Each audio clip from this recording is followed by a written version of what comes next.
ProTapes Gaff, made in the United States. The main goal with this type of tape is not to leave a residue. So if you're in some type of production situation in a video hall or whatever, you use this type of tape to put over cables, things like that. I obviously don't need to do that, but I use this type of tape a lot, just almost any situation, so that I don't leave a residue. The issue here, you can see this residue on this specific tape. It was Amazon Basics. The nice thing about this Amazon Basics tape was that it didn't have a white backing, but clearly it did not leave a residue.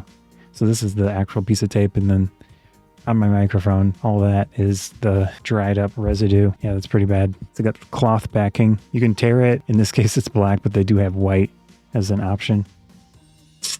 Very easy. As an alternative, this is my favorite. The only issue with this one is that it's shiny and gray. I wish they had different options for this, but it's a 3M no-residue duct tape. It's really, really good. I have used it in many situations where it stayed on there for years and didn't have an issue, but of course that'll depend on heat and things like that.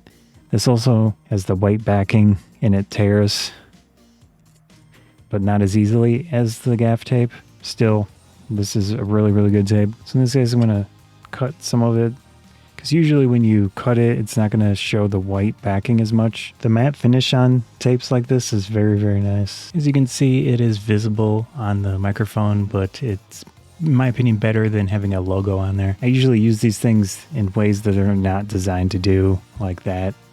I had that Amazon Basics tape on here for probably years. People cover camera logos, depends on your personal preferences, but I think it is nice to do sometimes. You want something a little bit less noticeable, I think it's good. And obviously gaff tape is one of the best options. It's got a matte finish. It doesn't leave a residue. Pretty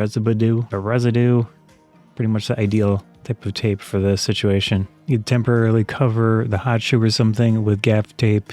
If you're going into a dusty situation, don't have one of those slides with you or something, you can easily do that instead. With this Pro-Gaff, when I do tear it instead of cut it, you can see it leaves little pieces sometimes. You can pull that off, but it's just something to consider. You might not get perfectly clean edges if you decide to tear it. You want to label your stuff. Gaff tape plus a marker that works with the specific tape you have is a good idea. One additional thing I do with this type of tape is that I don't use it very quickly and I want to keep it in good condition, so I put it in a Ziploc bag. I don't know if it's necessary or even helps, but that's what I do, and it seems to be keeping these useful longer. A bit of a adhesive smell, that's why I put it in a bag too. It's not as strong, but it does have a smell to it. Very, very useful tape. It is expensive, so I try to use it only when I need it. So is it Pro-Gaff tapes?